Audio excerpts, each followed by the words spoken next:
godt med ingefær.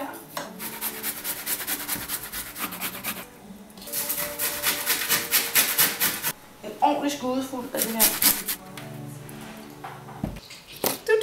Nu vil jeg lige vise, hvordan man laver en sådan rigtig totalt lækker indisk-pakistansk krydderiblanding. Jeg har fundet noget grøn karry og noget spidskommen og nogle sennepsfrø og en masse skønne ting. Og så har jeg ristet det rigtig godt af på panden her, sammen med noget pomerangskal og noget kardemomme.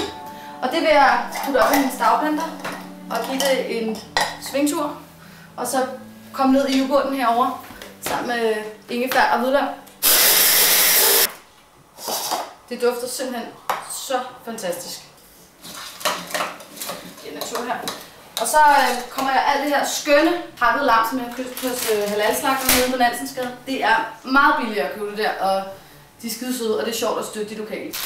Giv den en masse lime. Jeg vil gerne have lidt stærkt den her.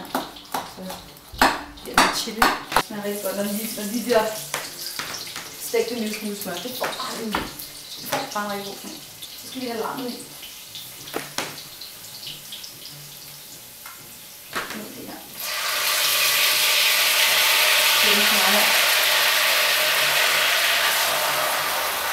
Det dufter godt. Nu skal den her fætter her stå og koge i 3 kvarter, en time. Og så vil jeg lige tage mig en lille pause.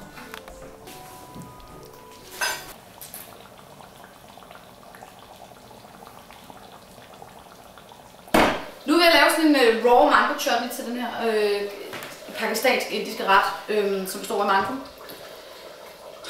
lime, chili, masser af friske koriander, noget argillafrø og lidt ingefær. Duk, duk, duk, duk, duk. Som nogle små tær. Og på den anden led, det er nemlig kan så der vende mange ud af kalorier her. Og så simpelthen bare lige fræse af sådan her. Dut. Så tager vi en ordentlig røvfuld af det her. Chopper det rigtig dejligt groft, så man faktisk kan smage det her. Sådan der. Vender det ned i mangoen. Sammen med godt med lime. Og så noget af den her røde, friske chili, som vi selvfølgelig hakker forholdsvis fint til. Det giver det altså bare et ordentligt spark. Det der. Lidt ingefær. Ikke for meget. Det skal ikke overdøve smagen af mango. Masser af brune argillafrø, og så vender man det simpelthen bare sammen. Som sådan en glut her. Jamen. Okay? Delish. Til den her skønne ret, der skal vi bruge en masse mandler. De skal også ristes. Og det må godt være lidt groft. Altså vi gider ikke det der pille noget, hvor man står og hakker dem og smutter dem og ligesom juleaften. Det gør vi ikke. Nu er den her ret kogt i en time. Og nu vil jeg putte nogle af de her mandler i. Det er faktisk en god portion. Sådan. Hvis man er en rigtig grisbas, og det er jeg, så kan jeg godt lide, at i min lamb korma eller chicken korma, eller hvad jeg laver, jeg kommer en kvart pisk i. Så det er nogen, der ser. Sådan. Men nu skal man også passe på, at det hele ikke bare bliver power juice og yoga, ikke? Altså, du er nødt til at spise noget god mad, ikke? Det smager dejligt. Du kan have den til jer selv.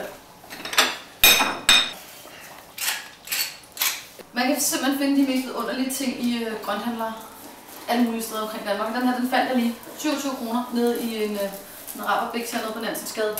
En kæmpe kasse med poppedoms. Og så er den ret fin at have stående også faktisk. Mine veninder, de køber Prada-stiletter og Louis Vuitton-tasker. Og min dag kan reddes af en kæmpe poppedoms. Ordentlig afdreng. Der er on the side den her mangosalat. Slut. Og så er der mad. Det kan